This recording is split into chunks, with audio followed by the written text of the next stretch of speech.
last week we went through just kind of some questions and kind of my story on my playing career. And obviously this week we're going to do Griff. So I guess I'm the interviewer today, and I put together a list of questions for Griff. We'll just kind of go through those and see what else comes to mind. The thing that we've said about these as we've went throughout this whole, season of episodes is it's interesting, like if we have a plan of what we're going to say, what just naturally comes up when we're asked something or when we're thinking about something. So, I sent some of these questions to Griff to have an idea.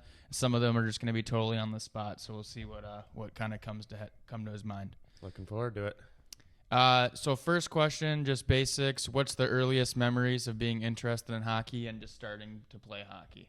I don't remember ever watching a hockey game and be like, oh my God, I want to play hockey. Like that never happened to me. I just know that you played hockey and you were interested, and I liked going to the Trenton hockey games apparently. So then I took over for mine. Early days of hockey were just the simple basic, just following the older brother's steps and starting young. So there you go. Yeah, I remember you played beginners, red and green jersey. Mm-hmm. I vividly remember those.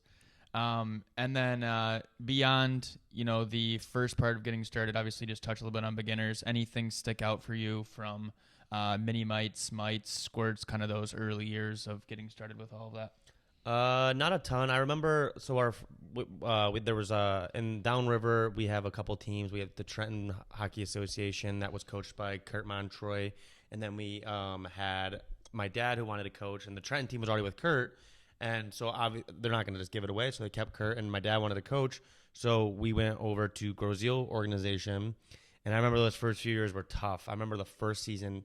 We didn't win a single game, and it doesn't matter about winning and losing, but going I'm probably assuming 20 to 30 games without a win. Mm-hmm. And then the last game of the season at the Icebox, we just scheduled a game versus the team a year below us that we should win, and I think we won 3-2. And it was a quick funny story about that game is we were on the bench, and there was a curfew clock, so obviously there was only a certain amount of time left on the game before the game was over, and we were so desperate to get the guys a win that my dad pulled me aside on the bench and said, if I yell your middle name, Vaclav, fall down and act like you're hurt. So he's like, so we can kill time off the curfew clock and get the win. So thankfully we didn't have to do that, but it was just a funny little side bit. But we actually ended up winning. The first few years on that Grosjean team, they were okay. I met some good people, but they weren't really anything super memorable. The main thing with those years was got to meet a lot of cool people. Mm-hmm. Had one cool tournament in Toronto where it went really cool, and I had a couple big goals that we've talked about, but those first few years, nothing really stood out other than just having fun. Playing for my dad was awesome, so basics there. I remember the Reebok helmets, Reebok gloves. That was probably the best part. Maybe didn't win many games, but I remember one of those years. I think it was actually the year after you guys had that difficult season when you guys started winning, because it was the year you guys went to that Toronto tournament. That's when you had that gear. Yep. So maybe didn't have the best record at that time, but had some sick gear. Yeah, so. the helmets and matching helmets and gloves were sick. For whatever that's worth. Yeah. So the main thing that sticks out to me when I think about you as a little kid or young hockey player is that, when we would skate, you would skate with your team and my team, and I would skate with my team and your team. And for me, 3 days a week with my team, I was obviously developing, the way a normal player does with his own team. But then I'd also skate with you. And whenever we think about those Gross Seal teams at the Icebox, we were the first team, 2 days a week during the week, and probably not on the weekends, but during the week, we were the first team of the day. Yeah. And so I would get on the ice early with you, and as different players got on the ice, it would be me versus one 15. Me one, and then me versus 2, me versus 10.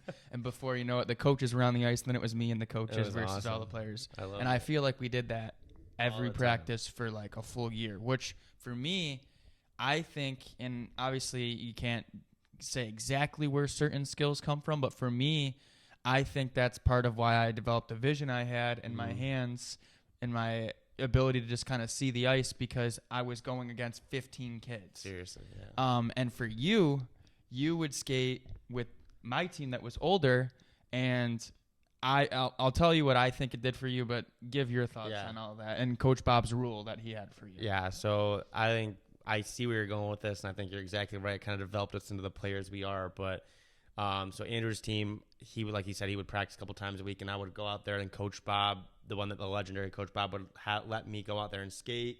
He just said, if you're going to skate with us, you have to actually do the drills and try and work hard, pretty much.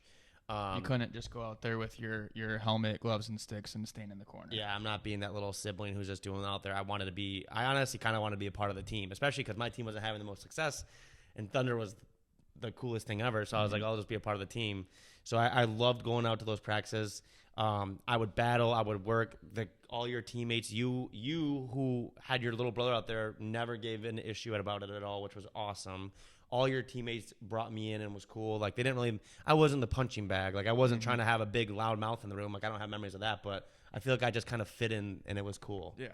And I think that it helped me be tougher and hard to play against because I was always going against the older guys who were faster than me and stronger than me. Like, we would do, pretty much most drills I would go in, but then you guys would do line work, and I would just be the forechecker. Yeah, forechecker. And that made me learn how to forecheck and learn how to be tough. And back then, I think you guys could even hit. And I remember there was a tryout that you guys had, and Ryan Valky, a tough kid. Yeah, he's the toughest kid on our team. Toughest kid on the team. And he was just skating, and I was 2 years younger, 2 years away from checking. It was your guys' first tryout ever allowed him to check. And I threw a check, and I hit him, and he fell, and I was like, whoa. Right. So it was just a good experience for me to be able to skate with you guys, and kind of like we've said, like made me into the player, like kind of foreshadowing into what kind of the player I became later in my career. So yeah, I remember at that time, because I was young too, there were times when I didn't want you there for sure. Like, Really? it irritated me, Yeah. and I'm pretty sure like I had complained to mom and dad and maybe even you about it sometimes. But overall, like whenever I was 8 years old, 9 years old, I wasn't thinking like, wow, this is so good for Griff. But as I got Yeah. older, especially now when I can look back on it, like I think it made you, like you said, a way tougher player. And the biggest thing is that you never got intimidated. Oh yeah. Because, you were going up against us that were a good team, and we were 2 years older. So, for me, I was going out on the ice against your team, and sometimes I would wear the sticks, helmets, and gloves and not full gear. But I would work on my stick handling, my vision, all that Right. things where you were going and battling, and you were all-time forechecker. So I think it. you were just way tougher physically, and it allowed you to just get to the point where you just were never intimidated. Right. Yeah. I mean, even jump ahead to high school when we played some of those older guys. Like we played It's all on Cranbrook. it. Like when we would play like the D1 line on Cranbrook. I remember I was out there a couple times with them, and like I got into Alger's grill a couple times. Yeah. I got into Chris Brown's grill, and like was chirping him, and he was like, I don't think he chirped back, but it was just the fact that a nobody sophomore like went in there and they were committed to Miami, Ohio, and Boston College, and drafted in the NHL, like Michigan, all these guys, and so. you're just second, third line sophomore, just out there just making chipping it away. roll. Obviously you touched a little bit on the Grosse Ile years, but what was it like having dad as a coach? Because obviously in those scenarios you have the relationship as father-son, but then also as coach and son. I think that dad had the ideal approach about being a dad and a coach.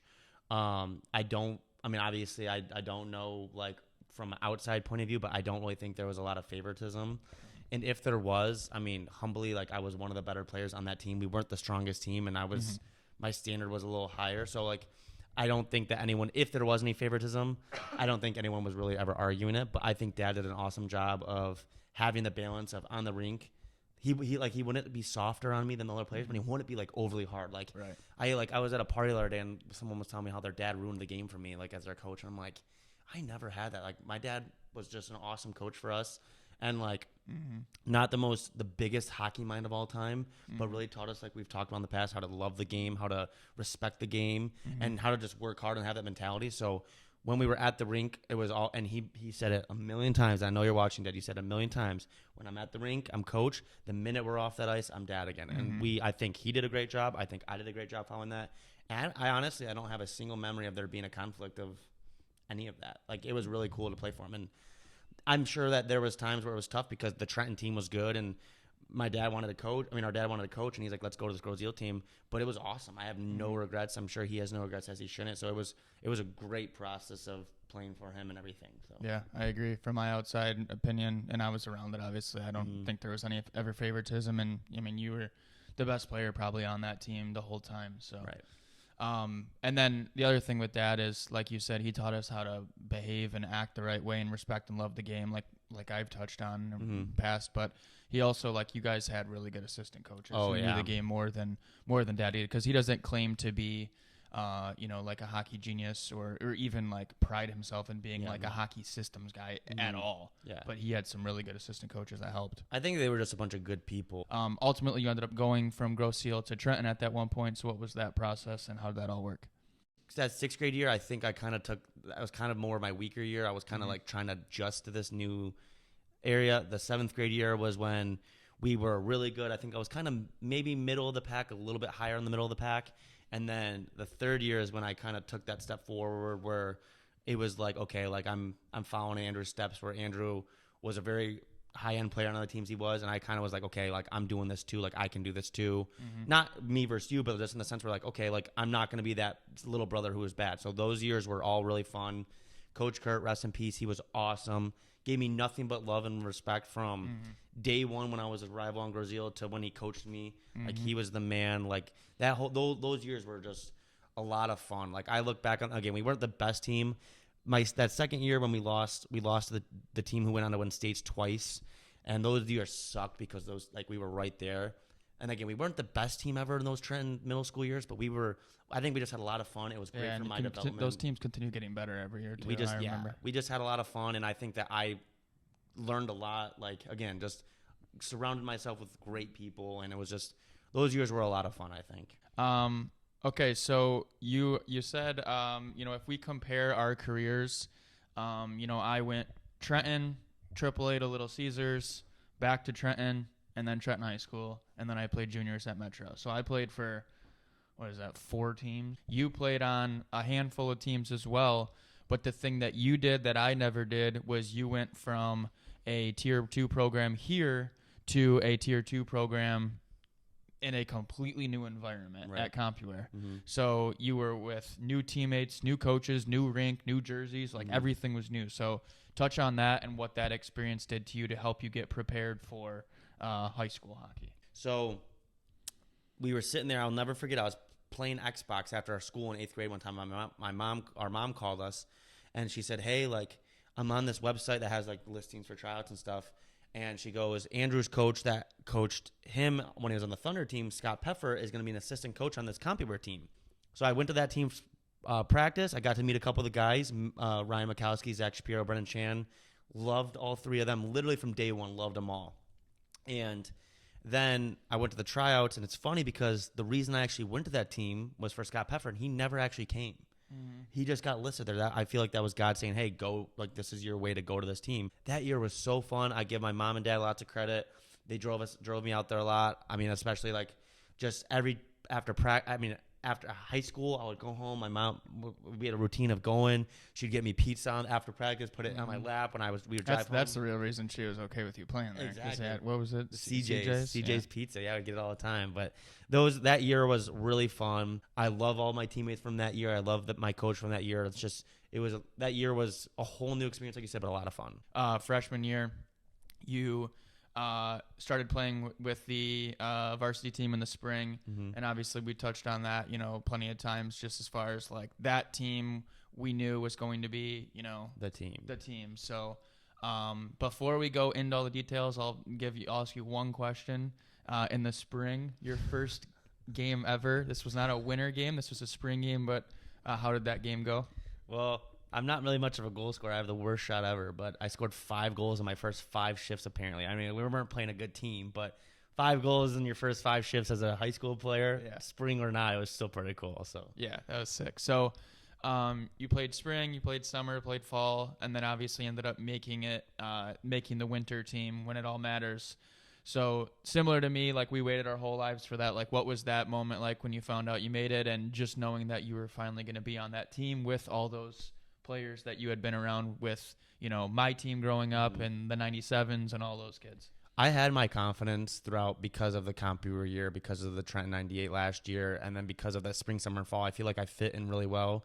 They had me playing on the second line most of the time, and I just kind of felt like I fit in, and I knew how good the team was going to be, that I just wanted to be a part of it just for the ride, if anything.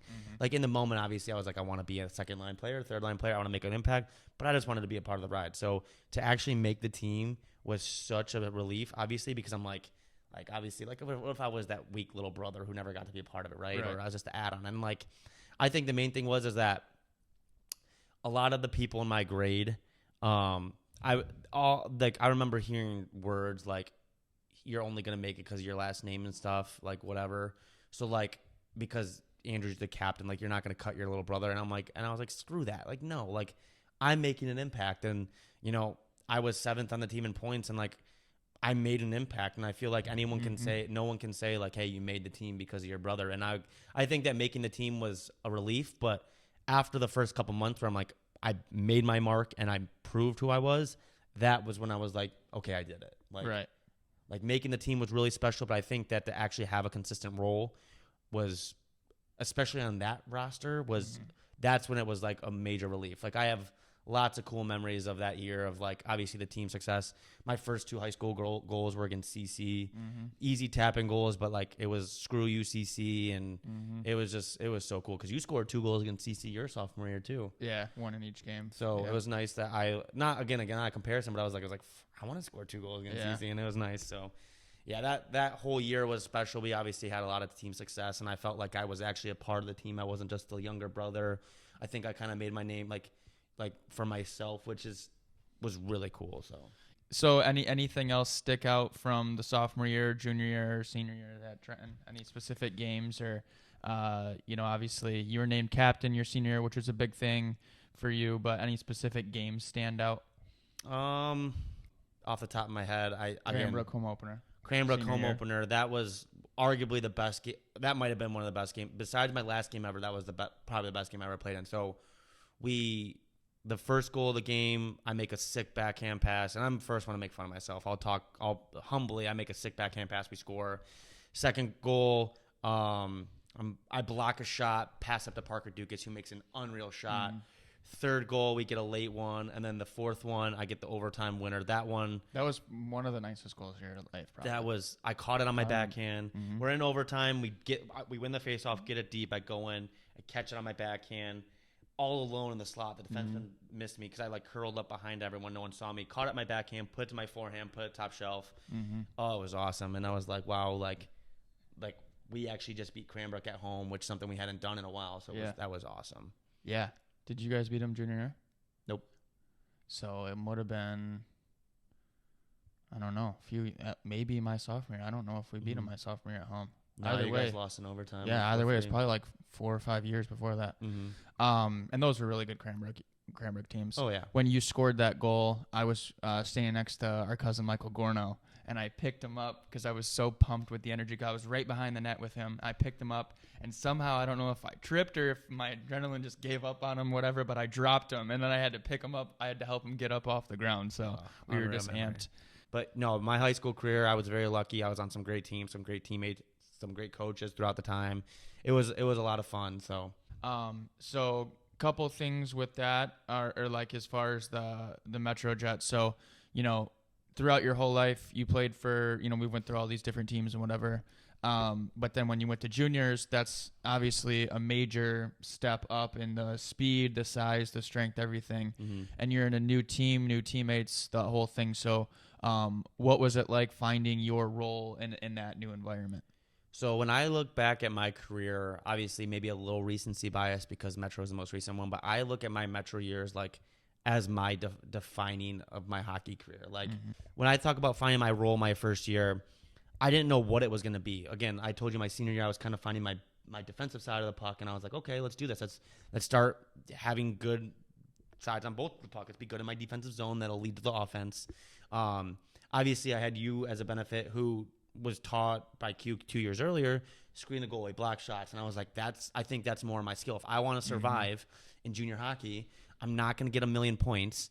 I'm not going to be the most skilled guy because some of these kids on my team were just ridiculously skilled. I'm not the toughest guy. I'm not going to fight. So how can I survive? And I thought I kind of developed the role early, like real early, I think, of blocking shots, winning battles, not being outworked, doing the blue collar stuff. But I still was able to get points. Like, I had some great line mates with me where I would be able to get them the puck and get some phantom assists. I think I scored 16 goals my first year. Like, it's pretty good. Whether it hit off my butt or I was screening the goalie or what. But that year was awesome in the sense that we didn't lose a single game in the regular season. Literally the best junior hockey team of all time, technically, regular season. Nobody can ever tell us we're not. For their league. For their, like, relatively to, like you said, to their league, we are the best junior hockey team of all time. We went 47-0. And I played in 46 games. I got one game off that Q wanted to give me the night off. And I'll never forget. So at this point, we broke the record because the most consistent games in a row were like 27 at the time. And we were playing at like game 40. And we were playing against Peoria. Chicago came in here. And I didn't play that game. Like I said, Q just wanted to give me the night off, try a couple things. I was like, cool, sounds good. And that game, we were down 2-0. And I'm like, I'm not the reason we're winning all these games, but I'm like, I have no impact. When is this? This was game 40. Okay. I'm like, I'm not the whole reason we're winning these games, but like also like I can't help this. Right. So thankfully, obviously came back and won like 6-2, I think, or 5-2. So that year during the regular season was awesome. I found my role. I was a second and third line guy. Again, wasn't the most skilled guy, but wasn't a tough guy. But like I consistently stayed in the lineup. Like I remember like we had a bunch of rookies that were like kind of flirting with the third and fourth line. And like I was in the second line and then I was in the third line. And like we went to the showcase and like I think every single person on the third and fourth line got scratched at least once except me. Like I remember every game I would go up because he was on the bus. When you're walking off the bus, we'd put the game sheet right by where you're walking off and you'd see the lines. And every time I saw 9 and at game 1, I expected it. And then game 2, I'm like, I don't know. And that was North Iowa. And I was like, wow, I'm in. And then the third game, I'm like, I'm for sure not playing. He wants to give someone else some views, especially the older guys. And I saw my number again. I'm like, wow, like I'm actually like, I've earned this spot. And that year was great. Like I got to develop my role and I earned it. I think I earned it humbly. I earned the opportunities, but it was great to at least have an impact. Again, I wasn't the best player by any means, but like I was like, wow, I'm being utilized. So yeah, I completely agree that you were. So 47-0 in the regular season, went all the way to the national championship, lost that game. Who'd you lose to? What was the score? So that tournament, the first game so you play 3 round robin games, the semis, and the finals. So we actually played Granite City the first game of the tournament in the round robin, and we beat them 3-0. Like we scored 3 weird goals though. I remember that game. I remember we leaving like I don't want to play them again. And I'm not. They red and blue. They were red and blue. Yeah, it's easy for me to say that now, but I remember in that game I'm like I don't want to play them again. We lost the second game actually, and we weren't used to losing. So we lose that second game, and then the way it worked in the standings, there was 4 teams on our division. The top 2 went, and we were all 1-1. So you would win to advance. So we played St. Louis. It was 2-2 late in the game, and we scored obviously to go to the semis. And we went and played Granite City. We played Yellowstone, who was a very good team out west from I think Montana, and we beat them 6-0 in the semis. I'm like, wow, okay. And then Granite City, they were in the semis, and I'm pretty sure they won a close one in like overtime or whatever. So we played them in the finals, had a battle of a game, ended up losing. It just felt like a weird game. Like I think we were up 2-1, and they scored 2 goals in 30 seconds to take the lead, and we just never came back. So that year we were 47-0 in the regular season, and we never really had to play against a ton of adversity. Like we would go up on teams, and we would beat teams like 10-0. Like we were so good. Teams that we shouldn't be beating 10-0. And like we never had to play from behind besides maybe an occasional game here or there. So I think that almost hurt us because we got to playoffs and we actually lost 4 playoff games. I remember like the playoff games in Chicago, I didn't play my best, and I remember like leaving there. I don't think I had a point in all 5 games. I remember leaving there like annoyed. Like we lost, and I remember after. Did you have a point in any of those games? Nope. And I remember after the national championship, we had a ton of 96s who were aging out. That was the last year, and I remember I was so pissed off about losing, and I was so embarrassed because we went 47-0 that I was like, all the guys were crying because they didn't have another chance, obviously. But I'm like, I'm ready to do it again. Like, let's go. Like I'm not gonna sit here and be crying and stuff. Like I understood why they were, but I'm like, I remember I was already like fully dressed, ready to go on the bus. Like I'm ready to do it again. Like, this is stupid. Whereas they don't have another chance. And I'll never forget, we were on the blue line after the game, and after the national championship, and we were like, they were doing their award ceremony right before, and the commissioner for the league came out, and he said something along the lines of like, congratulations to the Metro Jets having one of the best seasons of all time. And everyone clapped, and he goes, but you guys couldn't finish it off because Granite City. And I was like, no, like, I remember he said something like that. And I was like, no, like, and we had to sit there, and everyone had to clap and like look at us. And I remember I was like, I want to skate off, but I respect Granite City enough in the sense where I'm like, I'm not gonna be a sore loser. So we stayed on the blue line. But I remember when he said that, I wanted to like just skate off the ice and say screw this. Right. But I think that kind of set me off where I was like, okay, we're coming back and we're doing it this time. So. Right. So that transitions obviously immediately from that season ending, starting the next one. You're named captain. And obviously throughout that season, you guys faced adversity. You had wins, you had losses. But what was it like being named captain of that team, especially knowing that you had teammates that were there longer than you, leaders, yeah. older than you, that were completely worthy of being the C or of being a leader on the team, and you were chosen, to represent the team as a younger guy too. When I went into the season, I honestly, like, people wouldn't believe me if I told you this, but I had no intentions of having a letter at all. I did not go in there and be like, I'm being the captain, I'm doing this. I literally just wanted to win, kind of the same mentality as my senior, and maybe that's what led me to be respected and be the captain, because I didn't care.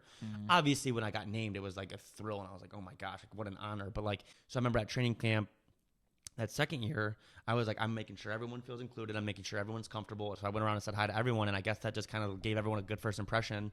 And I was like, I think it was just they kind of got to know me, and they're like, okay, this guy just wants to win. That's a leader. So it was a really very big honor, obviously. And I was super excited just to get the season going because I didn't know my role. Like, they started me off on the first line with Inger, and Inger was like the man, obviously. Like, very well could be an NAD1 player. And like, I was like, I'm expected to get him the puck. And I was like, oh my gosh. So that was a big adjustment, because I'm like, okay, Griff, like, step up here. You're not a second and third guy just going with the flow. Like, you're one of the guys now. Like, you need to do this. And so that year was a lot of fun, because I got to be kind of like a first line guy, the captain of a very, very good and respected team. And that was just the best year. Like, that was the most fun year I've probably ever had. So what was the comparison, or what do you think you guys learned specifically that took you from losing in the national championship to winning the whole thing the next year? Like, what lessons did you and other guys learn from those losses that changed everything and allowed you to actually finish the job? Well, I remember, so we still had the win streak of the regular season, because I remember we were 47-0, obviously, and then the next, when we won 9 games straight to start the year. I remember we were at like 55 in a row, and the NA3 was still tweeting about 55, and I was like, honestly, I'm like, I almost want to lose, because I'm like, I'm tired of this pressure. Like, and I remember we went and lost to North Iowa, obviously, and then we lost to Pittsburgh, and then I was like, okay, I don't want to lose anymore, okay?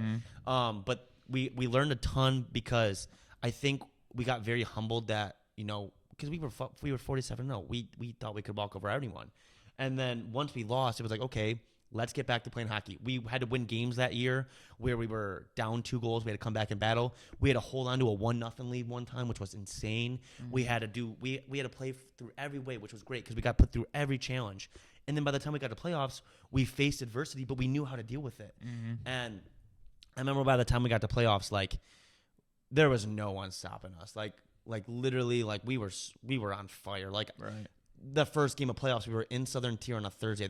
That barn was packed. Like, they were packed. And we went down. We were down, I think, it was 3-3, and they scored to make it 4-3 with like 6 minutes left. And I remember thinking, we're fine. Like, we're good. We can do this. Inger came down on a penalty shot and ties it. We go to over. I don't think we went to overtime, actually, but I think we won late. And I'm like, we're good. I think we beat them easily we beat them 3-1 the next game. But again, close game. We were fine. Right. Then we go to Pittsburgh. We beat them 6-0. The team that was favored to go to the playoffs. We were expected to be upset by them. Beat them 6-0 in their barn. They came back to our place. We beat them, like, I think 4-2 or something. So, and then we got to the playoffs. Rolled through the round robin. Probably the first time in hockey history that the entire first line got scratched in a playoff game, because it didn't matter if we won or lost that third game. They sat me, Inger, and Schaumburger, and then went on to obviously go into the semis. But I think that year was huge because we got to face so much adversity, and having guys who were there like me who knew that this was good and a positive was beneficial. And then quickly, just what happened in the final game? The final game, one of the best games I ever played. I go down and I score early. Just a puck landed on my stick. God put that puck on my stick. It was actually a really soft shot, but it goes in. And then we're down 2-1 late in the third. And again, I think we were still pretty comfortable. I don't remember ever thinking we're gonna lose. And I got a puck in the corner, made some crazy pass. Literally don't know how it happened. Landed right on Inger's stick. Inger makes the goalie look silly, and we tie it. Go to overtime. Jawan Davis, my carpool, buries it. Just fairy tale ending. And at this point, I already knew that I was done. So this was gonna be my last season. So it was like the hockey player's dream ending is to win their last game and everything. So. And that was Metro's first championship since 02 or whatever. So it was Q's first championship, Jamie, Randy's first championship at Metro. What was it like seeing their reactions and just experiencing that with them? I didn't even jump in the dog pile actually when they dog piled in the overtime. I would love to see where I go. You can see me in the background for a minute, but I curl around and I go to Q, and I went over and hugged Q first. He was done hugging Q and Jamie and Randy. Dang it, I don't want to cry. And he hugged me and he grabbed me really hard. He goes, yeah, there you go, Soy. Thank you, and hugged me. And that was special. And then I go and I'm crying at this point, and Jamie comes up to me and he goes, he grabs my shoulder and he's like, don't cry. He's like, we should be happy, because I think he was fighting tears. Yeah, he was starting to hurt too. And he was telling himself by telling you. And so that was awesome. Randy just gave him a big hug, and then all the guys, I remember all the guys, there's a clip where I'm skating, because they were all in our zone hugging now and everything, and I was hugging the coaches, so I was there late, and 7 guys leave their pile and come hug me, which was just awesome. And it was a very, very special, just amazing moment for everyone. And not that I wish anything negative on anyone, but that commissioner's words the year before really stuck out with us. We won, and then we left the league and we went to a different league, so it was kind of sorry, don't disrespect us like that. Right. So and I don't think we ever gave the trophy back. So yeah, I think Fraser Cup, right? I think they still have the Fraser Cup. I think they had to get a new one because we still have it. So yeah, no, it was. I've said this for years, but if I haven't actually done it. Maybe we should do that at some point. Rank our actual best games or favorite games, and as a player, coach, and fan, I say that national championship is one of my top 5. Oh yeah. So, well, I played really bad in this, and I'm not being harsh. I played really bad in the semifinal, and I was on the 3rd and 4th line that game. I just could not produce anything, and I remember thinking I gotta have a hell of a final game because I can't do this. And then I started the game in the 3rd line. Mm-hmm. Things weren't clicking. We were down, and then Q put me to the 1st line, and then things sparked back up. Right. So, yeah, it's crazy how that stuff happens. You just chip away, and hopefully it goes your way. I ended the career the way that anyone dreams of. Very thankful for all my time at Trenton, Grozeal, CompuWare, Trenton High School, Metro. Nothing but good people were surrounded by me, which made me the person and the player I was. But yeah, no, nothing but good things about, and how lucky and thankful I am for everything. And then last one here. So throughout our whole life, we would play street hockey outside before school, after school, whatever, when we were young. And when there was any time that you could put on goalie pads and play goalie, you would. And the funny thing I always laugh about when I think back to playing street hockey is that we'd play street hockey, and we had basically a deal. We were actually telling some of our buddies this the other night, that we'd have a deal essentially that every so often I would go further back in our driveway and I would dump the puck in as if it was a forward, dumping it in deep to get a change, and Griff would get his stick down and stop it and pass it back or pass it to his defenseman, just in our imagination. If we played mini sticks, you'd play goalie. I put a water bottle. I was the only kid. That's what I was just going to say. Yeah, I didn't mean to cut you off. I was just going to say that. Sorry. We were so pumped whenever we got the real mini stick net and the real street hockey net that had the 2 bars on the top that wasn't just the 1 bar, so that we could put that frickin' water bottle up there, and we would take breaks and just squirt the water bottle. Well, I like drinking from it. Andrew like aiming for it and shooting it off. So Yeah, bottle rocket. Okay, so my question with all that is, do you ever think about what your hockey career would have been if you were a goalie? Honestly, like I think I would have had a lot of fun. I was a good my mom and dad and you always kind of like veered me away from goalie because they're like, you're a good enough skater and a good enough player from the early age. But yeah, like if I ever play a beer league, I'm definitely gonna be goalie. Like I still love being goalie. I still think about it. If I was a goalie though, I would for sure be in the NHL right now, like by far. So I would have been drafted in the 3rd round in the NHL. But no, I'm just kidding. I do look back and think about being goalie sometimes. But if I ever play again, I'll definitely be goalie, and that'll get my fix in. So. Yeah, there you go.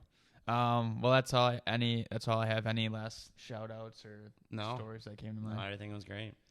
Cool. Well, that's it for episode 9.